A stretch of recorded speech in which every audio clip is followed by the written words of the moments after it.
simplemente son unos coeficientes.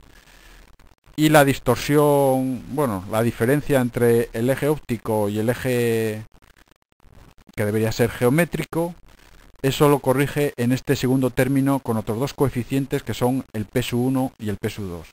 No nos interesa, en principio, para salvo el que quiera profundizar en estos temas, no nos interesa estudiar estas ecuaciones detenidamente, pero sí os he puesto en color rojo que esos coeficientes son los que vamos a averiguar cuando realicemos la calibración de la cámara.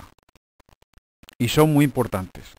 El fotomodeler los comprueba y los saca de una determinada manera, con un procedimiento estandarizado a partir de la fotografía de una plantilla que veremos ahora inmediatamente, y que es relativamente sencillo de obtener. Pero después veremos cómo podemos manipular estos coeficientes para obtener calibraciones allá donde queramos, que esa es quizá lo más importante de todos estos videotutoriales, que os trato al menos de transmitir. La facilidad de restituir algo, aunque en ese momento no tengamos una cámara calibrada. Es decir, podemos coger una cámara casi que nos deje el vecino y ser capaces de construir o de restituir nubes de puntos pues con una precisión aceptable. Estos 5 coeficientes, el caso 1, caso 2, caso 3, P1 y P2, no siempre son esenciales a la hora de restituir, porque las deformaciones dependen un poco del grado de deformación que la lente nos procura. No nos produce la misma deformación una lente de 200 milímetros que una lente de 18 milímetros que vamos a utilizar casi habitualmente en la restitución de edificios. Unas lentes requerirán estos 3 parámetros, el caso 1, caso 2 y caso 3, y otras pues solamente requerirán el caso 1 y el caso 2.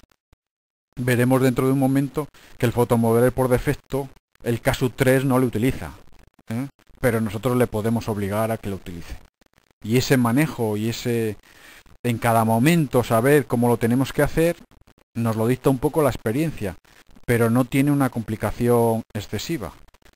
Nosotros nos tiene que quedar claro con esta imagen que lo que se hace cuando se calibra una cámara no es algo mágico. Es tratar de corregir dónde están los píxeles cuando sacamos la fotografía y dónde deberían de estar. Y que eso se controla con unos coeficientes que responden pues a dos tipos de ecuaciones. Este primer término, que es eso, un polinomio de sexto grado, y esto de aquí de la derecha, el término de la derecha, que tiene el aspecto de una cuádrica, aquellos que hayáis estudiado álgebra.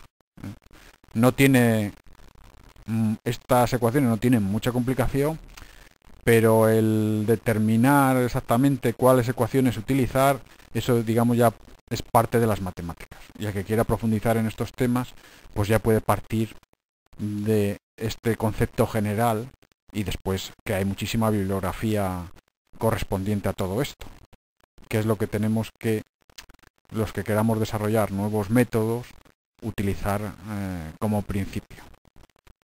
En resumen, y sin enrollarme mucho, que nosotros tenemos que averiguar esos 5 coeficientes, el caso 1, el caso 2, el caso 3, P1 y P2. Y el fotomodeler nos procura una forma sencilla de averiguarlo, por lo menos de principio. Aparte averiguará otros parámetros que controlan la función de la cámara, pero esos vienen un poco dados ya por el tipo de imagen. También averiguará cuál es la distancia focal, cuál es el punto real del centro de la fotografía, o sea, de ese eje real y no el eje óptico, cómo corrige eso, pero que se nos quede la idea de que esos 5 parámetros nosotros los vamos a controlar en la calibración y que cuando calibremos in situ, que eso será el fundamento final, también el fotomodeler podrá averiguarlo con lo que ya hemos utilizado alguna vez, que es la calibración inversa. Esta es la plantilla que el fotomodeler utiliza para calibrar, que nosotros debemos de obtenerla. Si utilizamos una cámara en 18 milímetros, pues quizá en una 1 o en una 0. Y lo que es una matriz de puntos que al marcarla, fijaros, vamos a volver a la imagen anterior, si nosotros aquí repartimos esa red de puntos y después el programa es capaz de averiguar dónde están esos puntos dentro de la fotografía, pues sabrá con cierta precisión el punto este. Imaginaos que es una diana, dice, bueno, pues la diana está aquí, pero cuando yo saco las fotografías la diana no está aquí. Es decir, me encuentro la diana aquí, pero la fotografía originalmente estaba en XY, pero al final la tendré en XC y C. Bueno, pues a la hora de averiguar todos esos puntos, a través de esos puntos es capaz de volver las ecuaciones hacia atrás y decir, bueno, pues el caso 1 es tanto, el caso 2 es tal, y el caso 3, el peso 1 y el peso 2. Esa es la esencia de la calibración. Nosotros tenemos esta plantilla que nos la procura el programa en el directorio donde nosotros lo instalemos. Estos puntos que tenemos con unas aureolas cortadas son puntos, algo así como un código de barras, son puntos numerados y que él puede relacionar claramente entre todas las fotografías, porque si no, no sabría si un punto corresponde con una imagen o en qué imagen corresponde cada punto. Sería difícil averiguarlo, vamos, y difícil no, sería imposible si no tiene una referencia, nosotros no le diésemos indicaciones. Para sacar la calibración en nuestra cámara de principio, si seguimos el video tutorial que Photomodeler nos deja, que está bien saberlo, aunque esté en inglés, vemos ahí a la chica cómo coloca la cámara en nuestro trípode. Siempre utilizaremos el trípode. Se puede fotografiar sin trípode, con flash, pero bueno, nos acostumbraremos a manejar el trípode porque el trípode, como ya he dicho alguna vez, es esencial en nuestro proceso de restitución. ¿Por qué?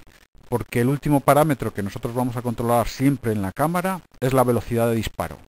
Todos los demás los vamos a condicionar a que la resolución de la fotografía sea elevada.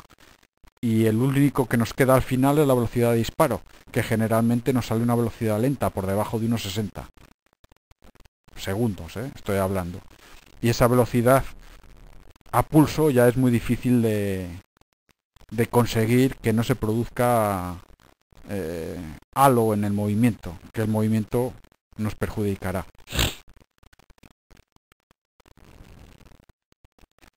Colocamos nuestra plantilla en el suelo una vez impresa. Tenemos cuidado, como ya he escrito en el foro con un modelo, bueno, aprovecho ya para saludar a Sergio desde Brasil, que nos ha mandado un modelo que utilizaré y es este el que representa, para que veáis que no lo he hecho yo, sino le ha hecho alguien que ha empezado o que está empezando y que ya tiene una cierta precisión en sus restituciones. Sergio en el primer modelo que nos mandó al foro había utilizado la plantilla, pero no la había colocado excesivamente bien porque se veía claramente que tenía ciertas deformaciones, y entonces le dijimos que volviera a realizarlo con la plantilla más plana. Hay que asegurar un poco que esté plana porque el Photomodeler restituye pensando que los puntos, que la cuadrícula de puntos, independientemente de la distancia que haya entre uno y otro, es una cuadrícula precisa. Y si los puntos en algún momento, por la deformación del papel, se levantan, pues es un error que le introduce a él y que le confunde de alguna manera. Sergio volvió a repetir el procedimiento y entonces lo clavó. O sea, verdaderamente lo ha clavado. O sea, ha obtenido una precisión muy buena. O sea, lo que esencialmente podemos esperar cuando calibramos nuestra cámara. Veremos después que no es tan importante, pero está bien practicar para acostumbrarnos a manejar el trípode, a manejar la cámara, a manejar cómo controlamos esos parámetros. Y bueno, como decimos, esencialmente se sacan 12 fotografías, 3 desde cada lado o perpendicular a cada lado del cuadrado. Veis aquí que están marcadas pues 1, 10, 16. Esto es una imagen arrancada del visor del Photomodeler. Si vemos aquí una imagen ya en perspectiva, cómo están sacadas las 4 grupos de fotografías de 3,